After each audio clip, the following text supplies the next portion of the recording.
1,000 years ago, men believed that the Earth was flat. 500 years ago, men believed that the Earth was the center of the universe, and that the sun, moon, and stars all circled the Earth. 200 years ago, men believed that it was impossible for stones to fall from the sky because there are no stones in the sky. Meteorites, they argued, were merely stones on Earth that had been struck by lightning. 100 years ago, men believed that man could never fly. Bishop Wright said that flying was reserved for the angels. His two sons, Wilbur and Orville, later proved their father wrong. 50 years ago, Sir Harold Spencer Jones, the director of the Greenwich Observatory, predicted that man would never set foot on the surface of the moon. It's one small step for man, one giant leap for mankind. 30 years ago, stories about UFOs circling the globe and landing on this planet were considered hoaxes or hallucinations. Yet more than 15 million witnesses, equipped with photographs, movies, videos, physical records, and scientific data, have proven, again, that man can be wrong. Most people today envision UFOs to be exactly as they are portrayed in most science fiction films and books. This is, of course, a relatively recent conception that has been stimulated, perhaps, by our expanding knowledge of outer space. But strange sights appeared in the skies long before spaceflight or manned flight of any kind was possible. And in each century, these visions took on identities that tell much about the world view of those who saw them. Alexander the Great and his army, for instance, were harassed by a pair of flying objects in 329 BC. Most of the soldiers fled the scene, but some of the hardier men stood their ground and tried to hit the disc with their arrows and with stones from their slings. In 1492, just 4 hours before discovering land, Christopher Columbus saw a bright glowing object come out of the sky, go into the water, and travel slowly through the water very close to the ship that he was on. Engraved onto a French token minted in the 1860s is a disc-shaped flying object that experts say may have commemorated a daytime UFO sighting. The great British astronomer Edmund Halley of comet fame also saw a series of unexplained aerial objects in March of 1716. One of them lit up the sky for more than 2 hours and was so brilliant that Halley could read a printed text by its light.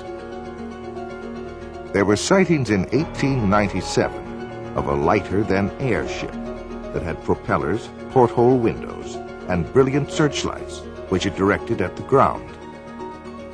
In 1917, what may have been the largest crowd ever to witness a UFO occurred in Fatima, Portugal. 50,000 people watched in amazement as a huge silver disc began spinning like a windmill and dancing about in the sky.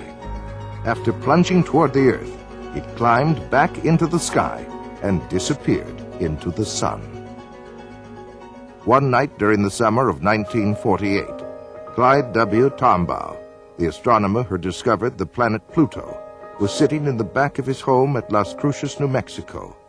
He and several witnesses, including other members of his family, watched a strange glowing craft move overhead. All of the witnesses agreed that the object was definitely a solid ship and that it was probably some form of extraterrestrial device. World War II Allied Air Force pilots reported UFO sightings over Germany. They appeared out of nowhere and seemed to be toying with the aircraft. Military pilots termed them Foo Fighters, Foo being the French word for fire. Retired Air Force Major Paul Deutsch describes an encounter with his crew over Japan. The particular one that my crew saw was an orange-red color, and it paced our aircraft for miles and miles off the left horizontal stabilizer. We don't know how far off. It's very difficult to determine. And so the top gunner, who had control of all the guns in the back of this B-29 bomber fired a burst. The tracers were seen to go directly toward it, but nothing happened. It's at that time that I saw it. We thought it was a Japanese secret device, probably developed by the Germans. And I might add that the fellows over in the European theater thought it was a German device, and the Germans thought it was an Allied secret weapon, and everybody thought it was somebody else's. No one knew what it was.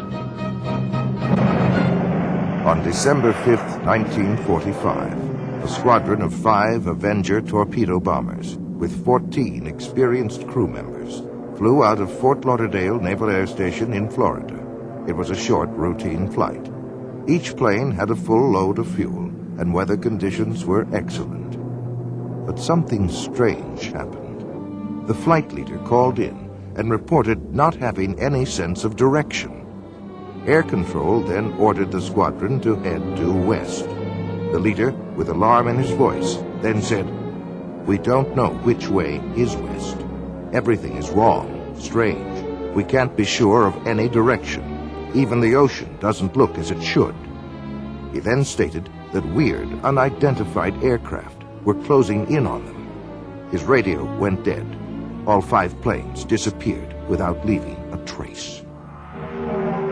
A giant Martin Mariner with a crew of 13 was dispatched to search for the 5 missing planes. It had the capability to land on the roughest of seas, but this plane also disappeared into the grim silence of the Atlantic.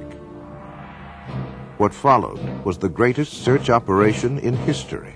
For 5 days, an armada of 300 planes and 21 ships crisscrossed the sea and sky, but no trace of the 6 aircraft or 27 crew members were to be found. To this day, it remains a mystery as to what happened. Some believe the mystery may be found in the UFO phenomenon, wherein lie a number of questions. Could UFOs possibly be real? If so, what intelligent forces are behind them? What are their intentions? Are they hostile, friendly, or merely curious? Where do they come from? Do they originate on Earth, or do these machines and creatures come from somewhere out among those mysterious winking stars in the black vastness of space? The dream of this so-called natural event began on October 12, 1992, when NASA's SETI program, Search for Extraterrestrial Intelligence, began a 10-year, $100 million project whose sole purpose is to seek the answer to a single question. Is man alone in the universe? The centerpiece of the SETI program is the Arecibo radio telescope in Puerto Rico. Its 1,000-foot-wide antenna dish makes it the most powerful telescope in the world, with the effective power of 20 trillion watts. It is manned by more than 100 physicists, astronomers, computer programmers, and technicians who are staring at control panels in hopes of discovering radio waves that were created by intelligent beings. But why all of this special attention to the search of intelligent life beyond Earth? Some would argue that it is the byproduct of what has become known as the modern flying saucer era, which began on June 24, 1947. Kenneth Arnold, a 32-year-old Boise, Idaho businessman, was flying his single-engine plane over the Cascade Mountains of Washington. Arnold tells his story. I had reached the altitude of about 9,200 feet when a very brilliant flash lit the sky around me and actually lit up the airplane that I was flying. And I could see way off to the right, coming in the vicinity of Mount Baker, a whole chain-like string of aircraft coming at a tremendous speed. I could see plainly that they didn't have any tails. I had never seen aircraft of that kind, and I made a quick judgment that they must be approximately 100 foot in their wingspan. And the first unit or first craft flew at a higher altitude than the last. And, of course, this is completely reversed from our normal flight patterns. I had a good fix with Mount Adams, and I thought I'd try to clock their speed between Mount Rainier and Mount Adams. Arnold estimated the speed of the craft at an astounding 1,700 miles per hour, nearly 3 times faster than any jet he had ever heard of. He was asked by a reporter to describe the mysterious objects. You know, they would skip and sail and give off these flashes, and you take a saucer and you skip it across the water, and it's erratic, and this is how the name Flying Saucer was born. This was the day, June 24th, 1947, that marked the beginning of what is known as the modern flying saucer era. What followed would be thousands upon thousands of unidentified flying objects over North America as well as other parts of the world. It seemed to hover for a matter of maybe 1 or 2 seconds, and then was out of sight within 2 or 3 seconds, which was a lot faster than it had been traveling originally. We were using our red lights and our aircraft landing lights, which is a spotlight, and pointing them or directing them at the UFO, and it was reacting to it audibly on occasion, and it did make a movement towards the lights. As we turned the light off, then it would return to its original position and remain stationary again, but it was reactive to the lights. I judged it to be at least 150 feet across it. It was saucer-shaped with a high dome. It was very shiny underneath. It was a porcelain-type finish. And I was getting a tremendous shock all over my whole body. My hair was standing up, and I had electrical static feeling over my hair on my arms and my head.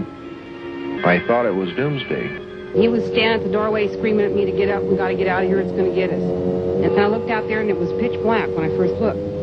And by now, he's got a hold of me, and he's shaking me, and he's screaming at me, which Bill doesn't scream. I mean, he's just hysterical is the way I can explain the way he was. And he keeps telling me, we've got to get the kids out of here. It's going to get us. And I didn't see anything. So I looked again, and all of a sudden, I saw this like a real bright light. And I still didn't know what I was looking at. I didn't know what had scared him.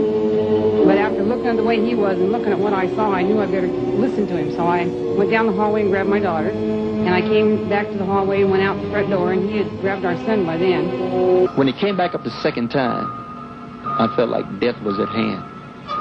I figured this was it. And as soon as it touched down, then the whole area just lit up. You couldn't see anything inside, but you could see the outline of the whole object. It was going through the sky. Not really, it didn't seem to be going really fast. After a while, it just started straight up in the air. They were about 4 feet 10. Had very large heads, no hair on their heads, no eyebrows, no whiskers or anything like that. They had very large eyes. The odor itself I smelled stronger when the beings were near me. And when they looked at me, we did not talk verbally like we're talking now. It was a telepathy type thing. A recent Gallup poll estimates that 1 out of every 2 Americans believe in the existence of UFOs. Over 15 million people have reported seeing UFOs, of which over 2,000 were encounters with landed UFOs and their occupants. UFOs have been fired upon by jet fighters and anti-aircraft missiles, but with no effect. They give off powerful electromagnetic charges, often causing the breakdown of engines and electrical circuitry. They evoke strange and fearful reactions in animals and frequently cause profound psychological disturbances in humans. They have the ability to materialize as if from nowhere, but more often vanish into thin air in the midst of a sighting. Both human eyes and radar instruments have observed unbelievable aerial maneuvers, such as 90-degree turns of several thousand miles per hour, and have been clocked at speeds up to 16,000 miles per hour. There can be no longer any doubt, even to the most ardent skeptic, that UFOs exist. The question is, where do they come from? If they come from another galaxy, then they would come from at least 2 million light-years away. Even traveling at light speed, 186,000 miles per second, it would take 2 million years to get here. But suppose that UFOs come from some distant star in our own galaxy. If these space visitors were to travel 1 million miles a day, it would take 70,000 years to reach the Earth from the nearest star, Alpha Centauri, which is 25.5 trillion miles from Earth. Other stars are thousands of times further out in space. Conservative estimates indicate that a spaceship carrying 10 people and traveling 5 light years to and from a nearby star system at 70% of the speed of light would consume 500,000 times the amount of energy used in the United States in 1 year. But there are other complications of space travel. Space is not a vacuum, but contains cosmic gas, dust, and particles. Nobel Prize winner Professor Edward Purcell of Harvard points out that a space vehicle traveling at the speed of light would collide with this space material in the form of radiation and with the impact of several hundred atom smashers. On the afternoon of January 7th, 1948, an unidentified flying object was sighted over Godman Air Force Base at Fort Knox, Kentucky. The base tower sent 4 F-51 jets to investigate. The flight leader, Captain Thomas F. Mantell, reported seeing the object, and at 3:15 p.m., he broke away from the formation in pursuit of the object. A few moments later, he radioed the tower. "I'm closing in now to take a good look. It's directly ahead and above, and still moving at about half my speed. The thing looks metallic and of tremendous size. I'm going up to 20,000 feet, and if I'm no closer, I'll abandon chase." Those were the last words that Captain Mantell ever spoke. Later in the day, his body was found in a nearby field, the wreckage of his plane scattered for half a mile around. There were many other sightings that year.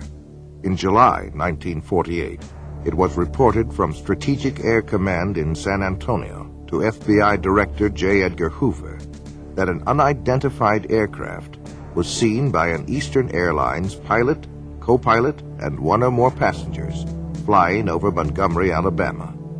The aircraft was reported to be of an unconventional type, without wings, and resembled generally a rocket ship of the type depicted in comic strips. It was reported to have had windows, to have been larger than the Eastern Airlines plane, and to have been traveling at an estimated speed of 2,700 miles per hour. It narrowly missed a collision with the Eastern Airlines plane. And from an FBI memorandum dated March 14, 1949, comes this report. Flying discs are believed by the Air Force to be man-made missiles rather than some natural phenomenon, and that as much as 4 years ago, it was learned that some type of flying discs were being experimented upon by the Russians. It was further determined that most all of the flying discs seen by persons in the United States approached this country from a northerly direction and returned in the same direction, indicating a strong possibility that they are coming from Russia. On the evening of July 19, 1952, Senior Air Controller Harry G. Barnes at National Airport in Washington, D.C., picked up 7 slow-moving objects on his radar scope. He called Andrews Air Force Base and learned that they were seeing the identical blips on their radar. A pair of F-94 Air Force jets were soon searching the skies over Washington, where they found nothing. As soon as the jets departed, the blips reappeared on radar screens and remained there until daybreak. A week later, Harry Barnes picked up 10 more objects on radar. Andrews Air Force Base confirmed that the same unknown objects were on their radar scopes as well.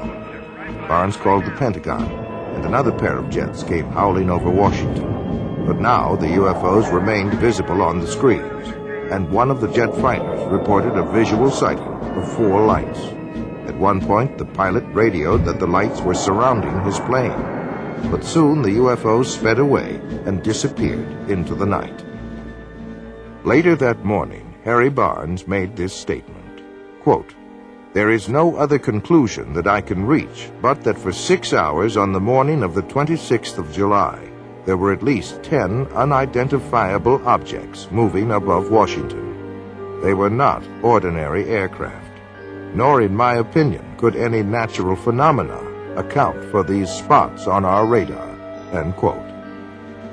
The Pentagon was inundated with questions from the press, and President Harry Truman asked Secretary of Defense Forrestal to find out what in the world, or out of it, was going on. On October 27, 1952, the FBI issued this memorandum. Air intelligence still feels flying saucers are optical illusions or atmospherical phenomena, but some military officials are seriously considering the possibility of interplanetary ships. Investigative journalist Frank Edwards, author of Flying Saucers, Serious Business, offers the following commentary. This is Frank Edwards reporting. How real are the flying saucers, officially called unidentified flying objects? On December 24, 1959, the Inspector General of the Air Force notified all Air Base commanders that flying saucers are a serious problem. The government of the United States has issued orders advising the military how to recognize the UFOs, how to report them, and how to handle fragments of them. Slowly but surely, the nature and extent of this remarkable phenomenon has become public knowledge. By patiently piecing together these bits of evidence as they become available, by carefully weighing the guarded statements of scientists and military agencies involved in the study of unidentified flying objects, we shall see that they are indeed serious business. The variety of witnesses of UFOs is endless. They include military personnel from the Air Force, Navy, and Marine Corps, radar specialists, aeronautical engineers, airport traffic controllers, astronomers, FBI agents, state, county, and city police, pilots and crews from American, United, Eastern, Pan American, Northwest, Western, and TWA were also on the list of witnesses. Millions in the United Kingdom, France, Australia, South America, Mexico, and other nations around the world have seen UFOs. For 18 years, the late Dr. J. Allen Hynek headed up the Air Force investigation into UFOs, called Project Blue Book, and was acknowledged to be the world's foremost authority on UFOs. After amassing a computer bank of over 63,000 sightings, he states, "The UFO phenomenon is truly a phenomenon of our times. It is an extremely puzzling one and calls forth a wide spectrum of opinions. No matter what one may think about UFOs, no matter what one may believe about them, whether it is all nonsense or whether they represent something very, very real, three facts stand out, three facts which no one can deny. The first is that UFO reports exist. Secondly, that UFO reports come from all over the world. And the third is that many are made by highly responsible people, often scientifically trained.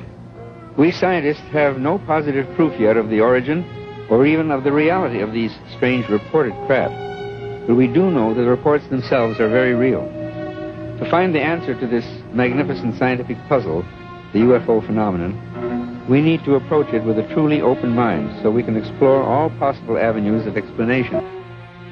Among those who claimed to have seen UFOs was Senator Barry Goldwater, who said, quote, "Flying saucers, unidentifiable flying objects, or whatever you want to call them, are real," end quote.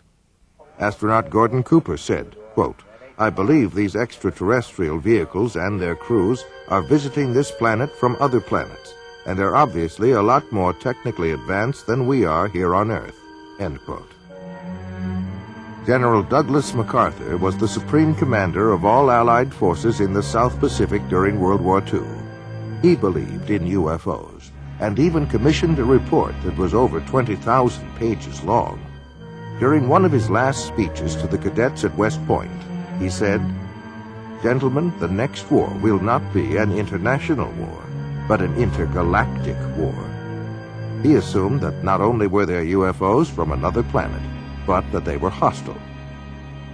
One fall evening in 1969, Georgia Governor Jimmy Carter was preparing for a speech in the little town of Leary when he spotted a bright object in the western sky. Carter describes his experience. There were about 20 of us standing outside of a little restaurant, I believe, a high school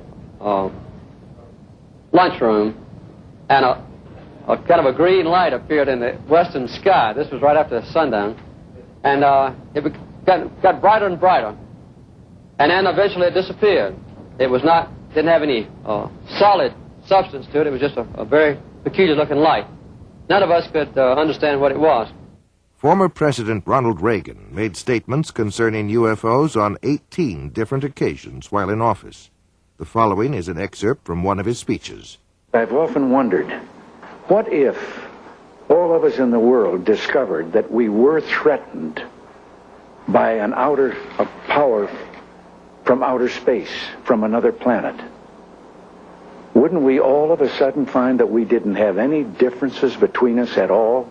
After leaving the White House, Reagan admitted to having seen a UFO while he was governor of California. He was aboard the governor's plane at the time. His wife, Nancy, as well as several other people, also saw it and described it as a green, glowing UFO. They chased it for some 300 miles before it went out of the plane's range. On November 7th, 1975, an alarm went off at Malmstrom Air Force Base in Montana, the site of launching facilities for Minuteman missiles. A sabotage alert team immediately went to the site, where they saw a glowing orange disk the size of a football field hovering over the area. It began to rise, and the North American Air Defense Command radar picked it up when it reached an altitude of 1,000 feet. 2 F-106 jet fighters were dispatched from Great Falls, Montana to intercept the craft, but before the fighters arrived, it disappeared from the radar screens. The next day, there were more sightings, both visual and radar, over the base. Each time the jets streamed into the area, the UFOs shut off their lights and reappeared only after the jets left. In the next 8 months, 130 similar reports were logged at the base and in the surrounding county. An early and prominent champion of UFOs was one Donald E. Kehoe, a U.S. Naval Academy graduate and retired Marine Corps major. In the January 1950 issue of True magazine, he wrote a comprehensive article on UFOs. It caused an instant sensation and became one of the most widely read and discussed articles of the day. He claimed that none of his high-level sources would talk about UFOs, which he took as powerful evidence that something tremendously important was being covered up. This is not an attack on the Air Force spokesman or the project spokesman. They are simply following orders to explain away all UFO sightings as quickly as possible when they become public and deny that UFOs really exist. We have not been hiding anything. The investigations have been made public. The explanations of those where there is a clear explanation have been made public. He later became director of the National Investigation Committee on Aerial Phenomena, where he questioned many governmental agencies about their possible involvement or knowledge of UFOs. The following is an excerpt of a letter from the FBI in answer to one of Major Kehoe's inquiries. In response to your letter of September 22, 1958, this Bureau does not have information on unidentified flying objects which can be released.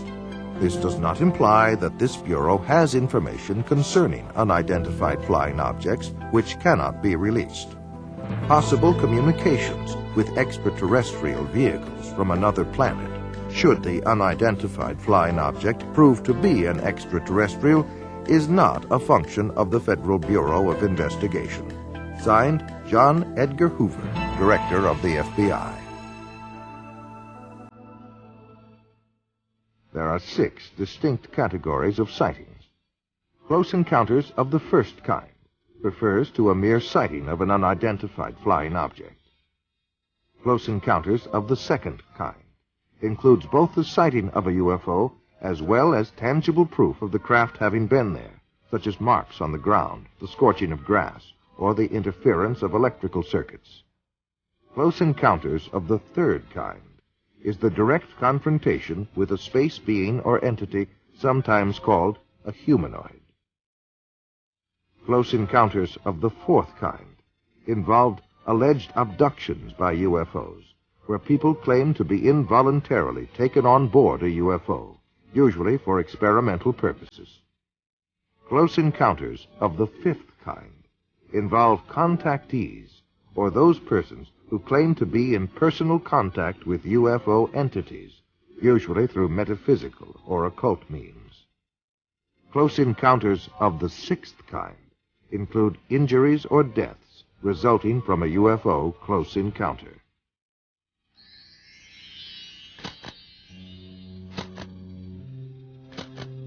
One of the greatest waves of UFO sightings in modern history came in 1965, with more than 500 cases reported during the summer months alone. One such case was near Ann Arbor, Michigan, where 50 people and 12 police officers in 3 counties reported having seen objects flashing across the pre-dawn skies. That evening, 87 female students at Hillsdale College near Ann Arbor watched an object flying around and flashing bright lights for a period of about 4 hours. Life magazine said, "Call them what you will, flying saucers, unidentified flying objects, or optical illusions, they are back again and seen by more people than ever before." Last week, the manifestations seemed almost to have reached the proportions of an invasion. In Washington, House Minority Leader Gerald Ford called for a full-blown investigation. Thus, the first congressional hearings on UFOs began as a closed-door session on April 5, 1966. Their conclusion was that a major university be given the job of researching the UFO phenomena. The job was given to the University of Colorado, and Edward Condon, professor of physics, would serve as chairman of the group. After much research, a 1,465-page report was completed by 36 authors at a cost of more than $500,000. The report was summed up under the section titled Conclusions and Recommendations. It states, "Our general conclusion is that nothing has come from the study of UFOs in the past 21 years that has added to scientific knowledge. Careful consideration of the record leads us to conclude that further extensive study of UFOs probably cannot be justified in the expectations that science will be advanced thereby." On April 17, 1966, Sheriff's Deputies Dale Spower and Wilbur Neff had just investigated an accident when they noticed a glowing object about 1,000 feet above the ground in eastern Ohio. They then began pursuit at speeds of nearly 90 miles an hour. The third officer, Wayne Houston, was listening to their radio and joined the chase. 85 miles later, they pulled into a service station for refueling, where they met patrolman Frank Panzanella, who had also been tracking the UFO. The officers all stood together, watching the object hover to the east. At that point, the object shot upward at great speed and disappeared. Project Blue Book was called in to investigate. The official Air Force version was that at least 5 experienced police officers, one of them a veteran air crewman, had conducted an hours-long high-speed chase of the planet Venus. For more than 20 years, from 1948 through 1969, the United States Air Force was in charge of investigating UFO reports. The first study, established in 1948, was called Project Sign. Its conclusions were that UFOs were real and estimated them to be interplanetary craft. The Pentagon rebuked the report, calling it science fiction fantasy. The next report, called Project Grudge, was established in early 1949 and would proceed in secrecy. The critics of this investigation complained that the Air Force wanted to control all research on UFOs and that its mandate seemed to deny or explain away all sightings. Project Grudge did not last long and was officially dissolved in December of 1949. However, there had been many recent UFO sightings in New Mexico, so the Air Force launched a new study known as Project Twinkle. An observation post was set up in New Mexico and was armed with cameras, telescopes, and other optical equipment. They waited and waited, and after a year of frustration, the Air Force terminated Project Twinkle. It was not long after this that the government began a new policy of cooperation with the press by issuing regular releases about sightings and investigations. This was followed by a boom year of over 1,500 reports in 1952. The Air Force then established a task force codenamed Project Blue Book, which was to become the most systematic of all studies done by the Air Force. Witnesses received an 8-page questionnaire, photographs were analyzed, and field interviews were conducted. Investigators monitored aircraft flights and checked weather records. On the whole, the Project Blue Book team successfully weeded out UFO reports that were obvious hoaxes or those that could be attributed to natural phenomena. However, for those cases that remained unsolved, investigators had two choices: admit that they had failed to identify the object or embrace any remotely feasible explanation. Project Blue Book was terminated in 1969. It concluded that little, if anything, has come from the study of UFOs, and that the least likely explanation of UFOs is the hypothesis of extraterrestrial visitations by intelligent beings. On the evening of October 25, 1973, a young Pennsylvania farmer, Stephen Pulaski, and at least 15 other witnesses saw a bright object hovering over a field near them. Stephen grabbed his rifle and went to investigate. It was then that he noticed something walking along by the fence. They were hairy and long-armed, with greenish-yellow eyes, and a smell like burning rubber was present. Stephen sensed that these creatures were not friendly and fired a tracer bullet over their heads. And when they kept on coming, he fired directly at one of them. The creatures then all disappeared into the woods, and the glowing object disappeared from the field instantaneously. UFO researchers as well as a state trooper were called in to investigate. When they arrived, the people there told them that Stephen had been growling like an animal and flailing his arms. His own dog ran toward him, and Stephen attacked the dog. Stephen then collapsed, and after a time began to come to his senses. The entire group commented on the nauseating, sulfur-like odor that was present. One of the earliest references to a spacecraft is probably that found in an ancient Egyptian account, some 1,500 years before Christ. One of the characteristics of that craft was the foul odor that emitted from it. The Amityville Horror was based on a factual account of what happened to a family in Amityville, New York. An irritating and nauseating odor seemed to accompany the presence of the ghost or spirit entity that entered there from time to time. Whitley Strieber wrote of his abduction experiences in his book Communion. He said he could smell their presence and that it smelled like sulfur. On October 11, 1973, Charles Hickson and Calvin Parker were fishing when a strange craft descended and hovered near them. Parker passed out, and Hickson was paralyzed, but was able to continue observing what was happening. Two entities then emerged from the craft and picked Hickson up by his arms and carried him inside the ship, where he was thoroughly examined. He was then taken back to where they had been fishing on the riverbank. When the two fishermen went to the sheriff's office to report their story, they were interrogated and then left alone in a room with a hidden microphone. The recording of their conversation revealed that both men were quite frightened by their experience. The emotional trauma had been so great to Parker that after Hickson left the room, he began to pray. Ultimately, he suffered a nervous breakdown as a result of his experience. In the spring of 1959, UFOs brought panic to Soviet radar and Air Force personnel by hovering and circling for more than 24 hours above Sverdlovsk, headquarters of a tactical missile command. Red fighter pilots were ordered airborne to chase the UFOs away, but later reported that the alien objects easily outmaneuvered their jets and zigzagged to avoid their machine gun fire. The Russian spacecraft Salyut-6 returned to Earth in 1978 after 96 days in orbit. They told of a formation of UFOs which trailed them closely for 3 complete orbits around the globe. One of their cameras captured 20 minutes of incredible motion picture footage of this encounter. According to a previous mutual agreement, the Russians forwarded copies of the film to the United States to be analyzed. Unofficial statements from NASA state that it is the best motion picture footage ever filmed of UFOs.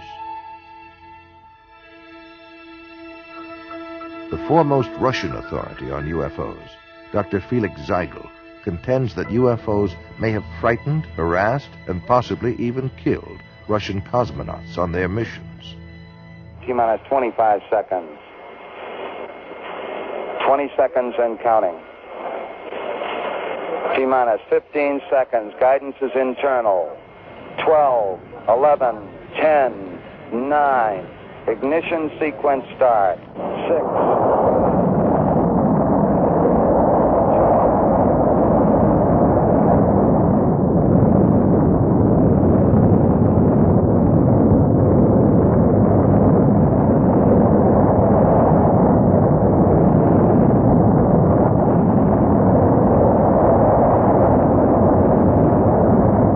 On at least 6 space missions, United States astronauts have encountered UFOs. Journalist Frank Edwards records the following incident. As Major Cooper was making his final orbit of the Earth in May of 1963, he was approaching Perth, Australia. Suddenly, Major Cooper radioed down to the tracking station that he was being approached by a greenish glowing disk with a faint red glow on one side. It was traveling east to west, which no man-made satellite does. 200 persons at the tracking station watched the object on the gear there. They saw it approach Cooper. Then it veered away from him and sped on out into space. It was only the first of many such cases. Every American astronaut since Gordon Cooper has also been approached by unidentified flying objects. And each time the UFOs come closer to the astronauts, and each time they remain a little longer. In 1965, Major Edward McDivitt photographed one of these objects near the capsule in which he was orbiting the Earth over the Pacific Ocean. And the photograph, as released by the National Aeronautics and Space Administration, clearly shows a bright egg-shaped thing which leaves a visible trail from its propulsion system. The more we study the evidence that is being assembled all over the Earth, the more inescapable the conclusion that man had best prepare himself for the greatest event in human history. The realization that we are about to contact, or to be contacted by, sentient beings from elsewhere in the universe. The late General Douglas MacArthur said that this confrontation would be the greatest challenge man ever had to face. Are we ready for it? When and if it comes? Frank Edwards reporting. Gemini 5, 10, and 11 have all had similar encounters. So convinced was astronaut Edgar Mitchell of the existence of UFOs that he retired from the U.S. space program to devote full time to UFO investigation. During our first mission to the moon, Mission Control recorded the following broadcast of strange noises that were heard on the Apollo 11 spacecraft.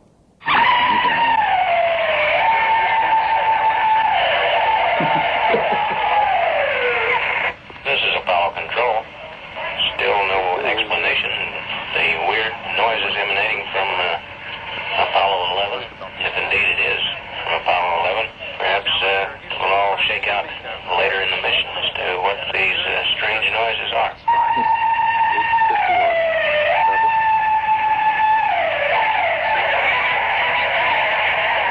NASA says UFOs have reportedly dogged the U.S. space program since the very beginning. UFO researchers claim that NASA's own logs show that virtually all of the early Gemini and Apollo missions encountered UFOs. NASA has explained most of these sightings as space debris or solar flares, but some of its own astronauts have disagreed. UFO sightings have been reported by James Lovell, James McDivitt, Wally Schirra, Deke Slayton, Gordon Cooper, and others. In March 1989, some strange transmissions occurred during a spaceflight. A Maryland ham radio operator picked up the voice of Discovery pilot Colonel John Blaha speaking on a secret NASA channel.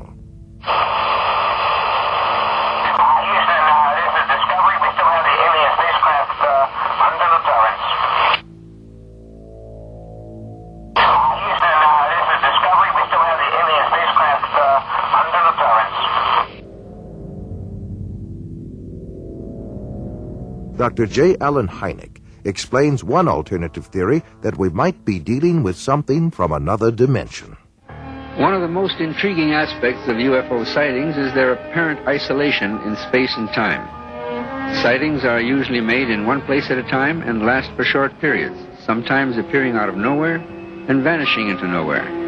This is much more suggestive of a parallel reality than, let's say, visits from some faraway planet, in which case we might expect them to stick around for a while. The British journal Flying Saucer Review was established in 1955 and is widely recognized as the leading UFO publication in the world. It is authored by over 50 experts worldwide who conduct major UFO investigations. Yet an official statement by editor Gordon Creighton is most amazing. Quote, "There seems to be no evidence yet that any of these craft or beings originate from outer space." End quote. Close encounters of the fourth kind are by far the most frightening. Those who claim to have been abducted by aliens and taken against their will. Perhaps the most famous case was that of Betty and Barney Hill. Their story began on the night of September 19th, 1961, as they were returning to their New Hampshire home from a vacation in Canada. They saw a distant point of light which seemed to move erratically. As it moved closer, it became more intense.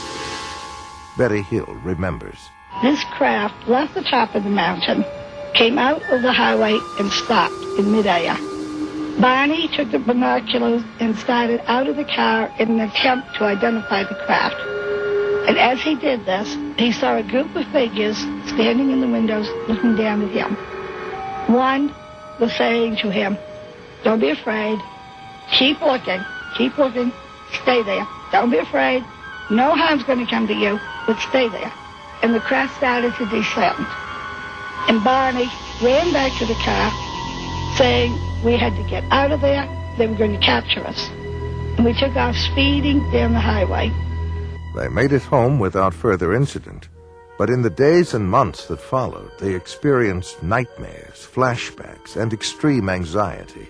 They were also unable to account for more than 2 hours between the time they first encountered the UFO and the time they reached home. Where had the missing time gone? What had happened? They sought out a psychiatrist, and through hypnosis, Betty and Barney Hill narrated a tale much stranger than the one that had been lodged in their conscious minds. Barney put on the brakes, the car motor died.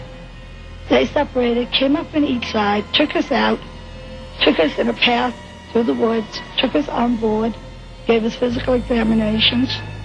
We were being kidnapped. Betty Hill remembers being able to offer a detailed description of her alien abductors. They were all shot. The leader, I would say, was my height, or just a little taller than I am, and I'm 5 foot. They were bald, no hair, no eyebrows, no eyelashes, and no earlobes, no ear, we could say. Very large eyes, very small flat nose, thin slit for mouth. Betty Hill said that they were most interested in human sexuality and that they communicated through a form of telepathy that sounded like a voice loud and clear inside their heads. Bud Hopkins has written several books on UFOs, including Missing Time and Intruders.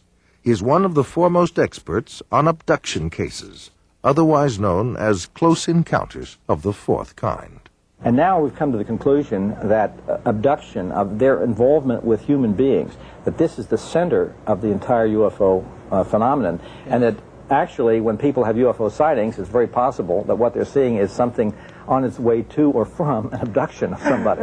They're not just flying around up there, they are interested very profoundly in human beings. Whitley Strieber claims to have been abducted by alien beings on more than one occasion and wrote of his experiences in his best-selling book, Communion. I've had, since I wrote Communion, over 55,000 letters from people around the world who've had this similar things that think they have happened to them, and we still get about 200 a week. The Intruders Foundation and the Fund for UFO Research show that 1 out of every 50 American adults, 3.7 million people, indicate that they may have had an abduction experience with an unidentified flying object. I remember my mother was taken in a Jeep, and that I was there with a UFO. There was a beam of light that came down, and I was beamed onto the ship. These experiences sound crazy. It sounds impossible.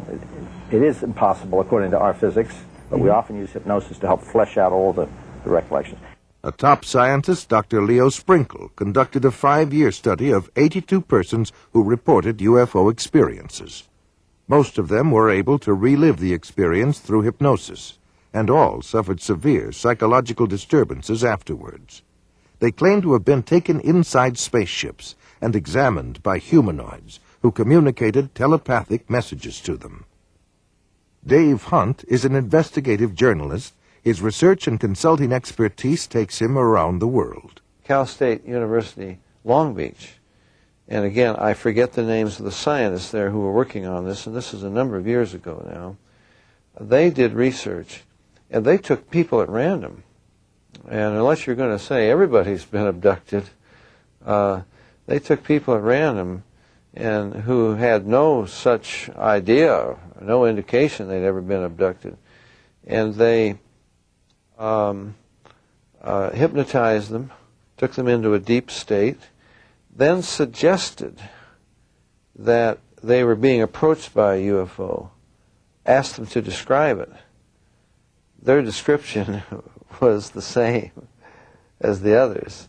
They suggested, you're being taken aboard, or what do the entities look like? And they came up with similar descriptions, and then when they're taken aboard, they're, what's happening to you? Well, I'm getting a medical examination, you know, or... In his book, Secrets of the UFOs, ufologist Don Elkins made the following observation. I have found that some people can achieve the contact phenomenon simply by being hypnotized, and the same general message permeates over 90% of the millions of words received by thousands of people around the world. No one knows what hypnosis is. No one knows what goes on in the mind. It's an altered state of consciousness like yogis and witch doctors have been practicing. It loosens the normal connection between your spirit and your brain, and of course if the hypnotist can control you, make all kinds of suggestions, make you think things are happening that are not happening, make you think you have powers that you don't, experiences that you haven't, even implant memories. Other beings, if there are other minds out there, they could also do the same thing. Sir John Eccles, Nobel Prize winner for his research on the brain, describes the brain as, quote, a machine that a ghost can operate, unquote. What he means by that is your spirit operates your brain in a normal state of consciousness. In an altered state, reached under yoga, a TM, hypnosis, you have loosened the normal connection between your spirit and your brain, and that allows another spirit, other entities, other minds to interpose themselves and begin to tick off the neurons in your brain, create a universe of illusion. I believe that it's demonic. I think all of the evidence indicates this. Some people claim that by allowing themselves to be put into an hypnotic trance, they are acting as a channeling device, in which the extraterrestrial being speaks through them. The following is an actual sampling of those messages. We come from the Interplanetary Confederation of Solar Systems, and our purpose is to aid our brother man on the planet Earth as the new age dawns. The teacher that was known to you as Jesus was able to use many more of the abilities than the people of this planet. Unfortunately, man upon planet Earth has misinterpreted the meaning of this man's life. He was no different from any of you. He was simply able to remember certain principles. These principles may be realized by anyone at any time. It is only necessary that you avail yourself to our contact through meditation in order to begin to re-realize that which is rightfully yours, the truth of the creation and the truth of your position in it. Know ye not that ye are gods? We have been puzzled at times by the inability of the people in general of this planet to be awakened to this simple truth. We find that the state of hypnosis brought about by the evolution of thought of the people of this planet is so great that it is necessary for him to maintain a constant awareness of his spiritual nature with meditation. Man is now in the transitional period before the dawn of a new age. With peace, love, brotherhood, and understanding on man's part, he will see a great new era begin to dawn.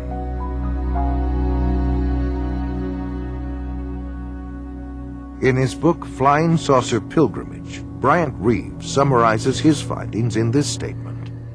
From our analysis, the teachings of the space beings appear to support many of the principles taught in Oriental philosophy by seers of the Far East.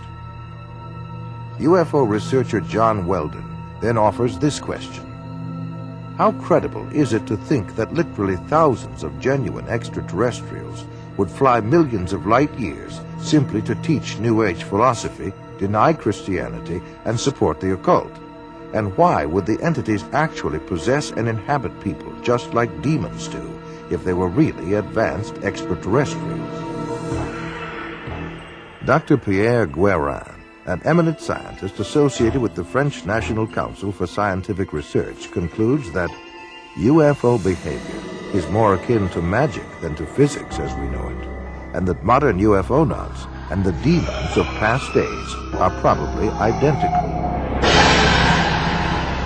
The word demon in Greek comes from the root meaning knowledge or intelligence, implying that demons have access to knowledge and information denied to ordinary mortals. After what happened to me, the communion experiences, I decided that that might be a good idea to accept the idea of the devil just in case that's what I saw. If you look closely at the life of the world, you see the workings of evil in the world.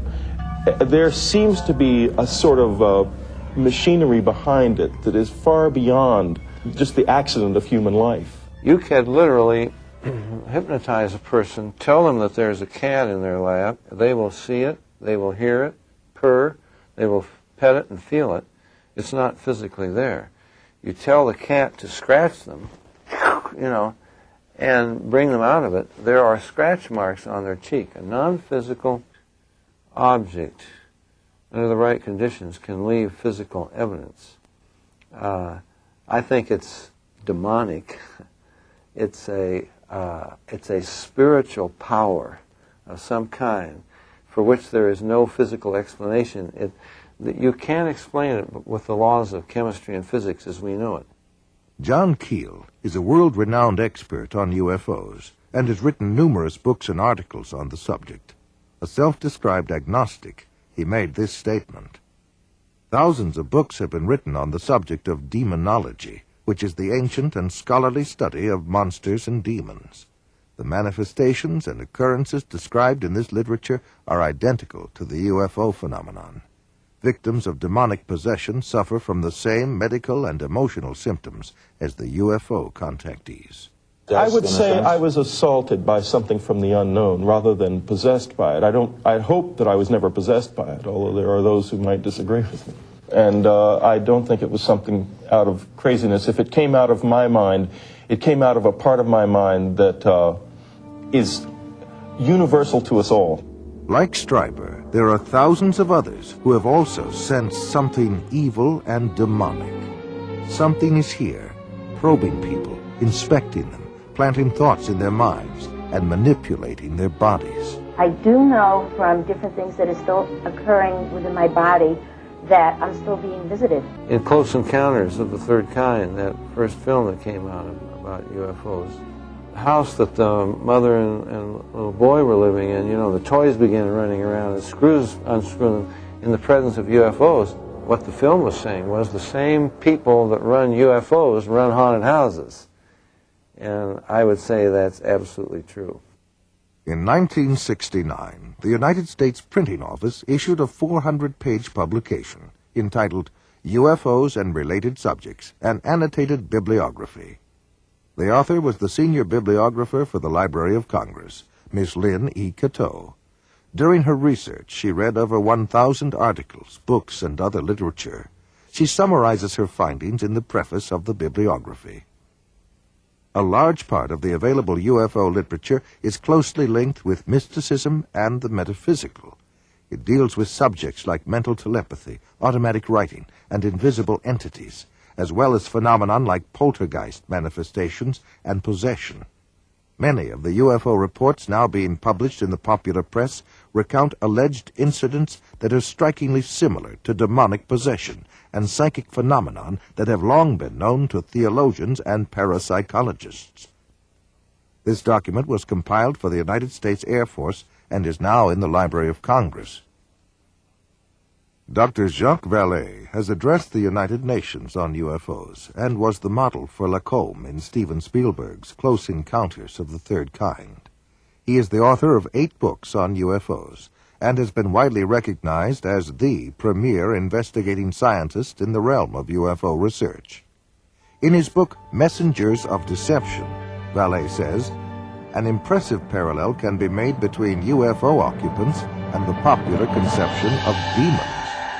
And in his book, Confrontations, he writes, the medical examinations to which abductees are said to be subjected, often accompanied by sadistic sexual manipulation, is reminiscent of the medieval tales of encounters with demons. He also made this statement, I believe that when we speak of UFO sightings as instances of space visitations, we are looking at the phenomenon on the wrong level. We are not dealing with successive waves of visitations from space. We are dealing with a control system. And he states, UFOs are the means through which man's concepts are being rearranged. They are engaging in a worldwide enterprise of subliminal seduction. Jacques Vallée, at least at that time when he wrote that book, was an agnostic. Interesting that he comes to basically the same conclusions I do as a Christian from my research. And he said about UFOs, they're real, but they're not physical. They're messengers of deception. And this was based on his research of about 20 years. They seem to be psychologically preparing, setting us up for some ultimate delusion that is too horrible even to imagine as yet. I would agree with that. Dr. I.D.E. Thomas is one of a long line of Welsh preachers. He is currently the senior pastor at the First Baptist Church of Maywood, California, and has authored several books which have enjoyed wide circulation. In his book, The Omega Conspiracy, Dr. Thomas explains the phenomenon of unidentified flying objects and offers an explanation that could identify the beings who operate them. As incredible as his explanation may sound, let us regard the ancient saying of Heraclitus, who 500 years before Christ said, because it is sometimes so unbelievable, the truth escapes becoming known. The answer to all this and the clue to this cosmic riddle may be found in the ancient book of Genesis. And back there in chapter 6, we are told of a very amazing and bizarre event. The sons of God saw the daughters of men and saw that they were beautiful, and they lusted after them. And then we read they married them and sired children from them. For the past 1,500 years, most scholars, including evangelical scholars, have interpreted the sons of God as the good sons of Seth, and the daughters of men as the wicked daughters of Cain. They've adopted that interpretation because the other one is so bizarre and outlandish. The ancient interpretation, and in my opinion the correct one, is that the sons of God were demonic beings or fallen angels, and that they came down to earth, they lusted after the daughters of men, they married them, and produced this amazing progeny, this hybrid progeny of the Nephilim. And the very word Nephilim does not mean giants. It comes from the root Nephal, fallen ones. The early Christian fathers in the first 4 centuries, men like Irenaeus, Tertullian, Ambrose, for 400 years they knew no other interpretation except that the sons of God were angelic beings. Josephus, the cosmopolitan Jewish historian, says the same thing. We read in the book of Job that when God laid the foundation of the earth, the sons of God shouted for joy. Obviously, the sons of God could not be human beings. Adam had not been created. If this was a case of just mixed marriages between good men and wicked women, it is surprising that God should have issued the fire of judgment that he did. God took this stern action of wiping out the human race. Now, the only family that were left intact in order to re-establish, repopulate the new world was the family of Noah. Noah, we are told, was perfect in his generations. The word perfect does not mean, in this case, morally perfect, because we know from the story of Noah, and especially what happened after the flood, that Noah was not perfect. What it means is like a lamb for the paschal sacrifice, that lamb had to be without blemish, physically pure, without blemish. So it seems was the case of Noah, the only family that remained uncontaminated from these strange beings that appeared from space. The only line that was pure and clean from God's standpoint to start a new world and a new civilization. Jesus said, as in the days of Noah, so in the days of the coming of the Son of Man. Of all the patriarchs and prophets of the Old Testament, the key to prophecy above all others is Noah. And something happened in the days of Noah that was a distinctive characteristic of Noah's time that didn't happen before or after. Wars and famines and pestilences and natural disasters have always happened. But something happened in the days of Noah, and the most sinister and bizarre of all the things that happened was this intermarriage between the angelic race and the human race. And of course, the mastermind behind it all was another angel, a fallen angel, Lucifer. Now, we believe that as they came in those days, we may very well be on the edge of another invasion from outer space, that Satan will once again make another attempt, maybe the final assault on the human race, in order to wean men and women away from the worship of God. He has tried before, he will inevitably try again. And by seducing the human race, by sending these so-called entities from space, demonic beings, he will try to get people all over the world to worship him and to deprive God of the worship that is due to him. Fortunately, we know what the end result is going to be. But this final or omega assault that will come at the end of time may trigger the coming back of Jesus Christ to rescue his own. Satan has failed before, and the Bible predicts he will fail again.